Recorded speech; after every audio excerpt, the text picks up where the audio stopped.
just been diagnosed with bipolar condition. Now what? Well, I know that when I was first diagnosed, I had a variety of emotions that were going through my world. One world was some relief in the sense that, okay, there was this thing that was kind of playing the puppeteer of the strings that was influencing my feelings and my moods, that there was something real that was going on, that it wasn't just a character flaw. So that was some relief. But there was also some guilt in the sense of actions and things that I had done while depressed. And there was shame about now having the label of a mental illness, and some anger in the sense of, why me? Why do I have this thing? But in the course of all of that, if there are 6 things that has really stood out to me in my bipolar journey, that if I would have known these 6 things when I was first diagnosed, it may have helped me develop my understanding of how the bipolar condition shows up in my life a little bit sooner. The first thing is medication. And I know it's a very controversial topic about taking it and not taking it and the side effects and all this other kind of stuff going on around it, and people wanting to do it without medication. Some people feeling like the medication, they're weak because they need it and don't want to need medication. So there's a whole lot of emotions around that topic. And, that's actually a cause for another video later on. But the biggest thing that I just had to come to terms with is, for me, medication is okay. It doesn't mean that I'm weak. It doesn't mean that there's necessarily something horrible about it. I just find that medication softens the symptoms so that I can do those things that are important to me and have a fulfilling life. And what they do is they take the edge off the symptoms so that I can do it from a lifestyle perspective. Medicine is not going to make all the yucky stuff go away. It's not like a magic pill that all of a sudden makes everything okay. What it does is it softens symptoms, and then it's a matter of my behaviors and my choices and my lifestyle. That's what gives me access to fulfillment. So the other thing about medication is dosage. And when I was first starting off, I was concerned that the intensity of the dosage or the size of the dosage was related to how quote unquote messed up I was. And that's not the case. Our body is a chemical equation, and we have what's called metabolism, and our metabolism is how we process stuff. And it's just the way physiologically we're made. That has to do with the way our body processes the medication, and that can influence the dosage that we need. So it doesn't mean that I'm really messed up if I have a higher dose. It just means that my body metabolizes and processes things, and I need to have that kind of balance in the system. Just like with insulin, you're not super messed up if you need more insulin for diabetes. That's the quantity that you need for it.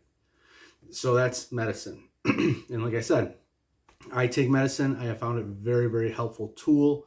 It's one of the tools in my toolbox, not the tool in my toolbox. The second thing about is the type of counseling and the names of them so with counseling, just sitting there and venting about my problems or talking about my emotions, that talk therapy by itself really wasn't effective. Because even though it might help me feel better in the moment, nothing's changing. And with my bipolar condition, I'm going to wake up sometimes and feel depressed, or wake up and feel anxious, or wake up and feel hypomanic. And I'm just going to be in these states. It's just something that I wake up in. And so just talking about them by itself doesn't really help. What does help is self-awareness, spending time understanding how does it show up in my life? What do I feel when I'm doing it?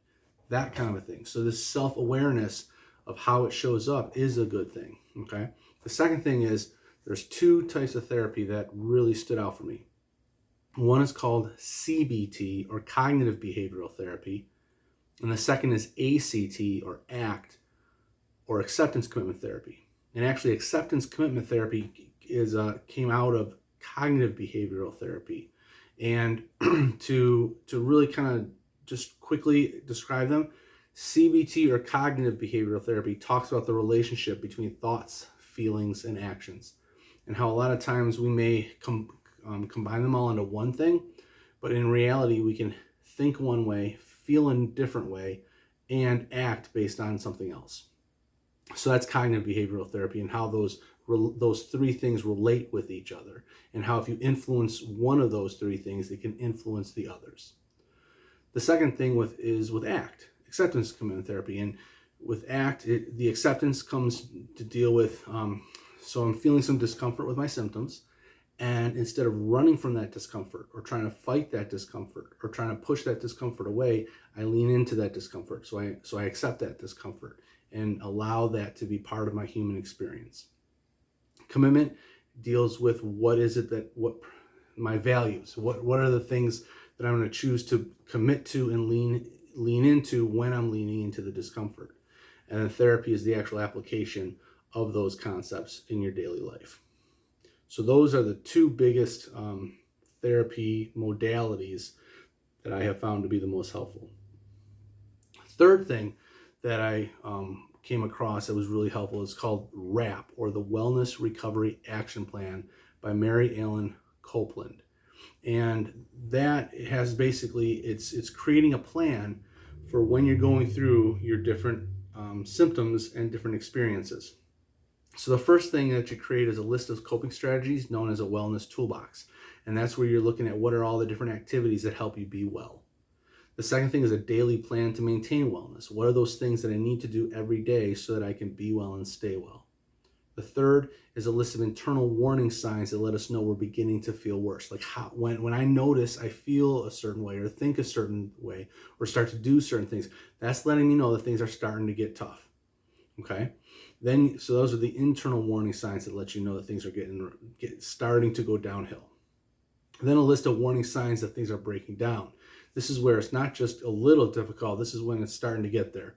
And I need to intercede really quickly because I'm moving towards the next level, which is a crisis, which would be like hospitalization, or when things are really bad and my life is unmanageable. So I have a plan for that in case it goes there. And then the final one is a post-crisis plan, which is after I've been hospitalized and after I get stabilized and I get back into my life, how does that start again? And how do we pick things back up and get moving? So the WRAP plan, it really just helps create a thought process. It helps you think through what are the things that can make a difference and really help me when I'm going through my challenges and my struggles, and be proactive in the sense of knowing what kinds of things I can do that can keep me well. And having that list is a really good thing. The fourth thing that I want to talk about is finances, because with the mania, I can be impulsive and spend money on things that I don't need and just do it impulsively. And when I'm depressed or anxious, it's harder to remember to pay the bills, or the mail can get piled up and bills can get lost. And so having a financial plan that takes care of the bills and helps manage my money for me, so that's not dependent on me figuring everything out, is really helpful. And there's a lot of different thought processes out there, but the one that I really like is the 7 Baby Steps by Dave Ramsey. And because it's very grounded, his whole thing is debt is bad. So it's a matter of creating a budget and living within your means, and staying on top of that. And what I find is when I'm hypomanic, it's easy for me to want to borrow money. It's easy for me to think that everything is going to be okay so I can take a risk. And if you have this mentality that there's good debt and bad debt, and how do I leverage debt for things, it's too easy what I have found is it's too easy for me when I'm hypomanic to think that I can take on debt to do what I want to do. And then, I have my crash, and then I'm not able to do everything that I was when I was hypomanic, and then I'm left with all this debt, and how do I figure out what to do? And the 7 Baby Steps by Dave Ramsey was a really grounded approach.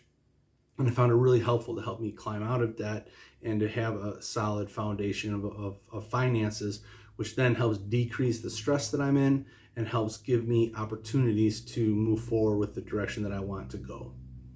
The fifth thing is just literature. There's a magazine. It's called BP Magazine. It's all about for bipolar and people that are dealing with issues or sharing different concerns or issues that are associated with bipolar. And it's a really good document it's an online magazine. It's also a print magazine, and they've got lots of articles in there that have to do with this, what it's like living with a bipolar condition and what are the concerns and how do I deal with it and all that kind of stuff. So BP magazine was a really good source of information to find out ways to address my concerns that are raised and written by people who are dealing with those who have bipolar themselves and are working with it. So BP magazine is a really good resource. So check that out. And then the sixth thing that I found that was really helpful is the DBS Alliance, or the Depression Bipolar Support Alliance. And that is, bipolar can be an isolating illness. And the Depression Bipolar Support Alliance, they have different support groups out there. They have information out there. And it's just a way to get around people that understand what you're going through, that understand what it's like living with a bipolar condition. Because when you're doing it yourself and you're trying to figure it all out yourself, it can be a very lonely journey. But when you get the right people around you, it can really make a difference. So regardless of where you are in your recovery, know that you're not alone.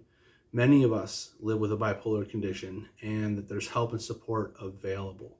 So I hope this video helped give you a sense of what are some things that could be really beneficial to start the process with.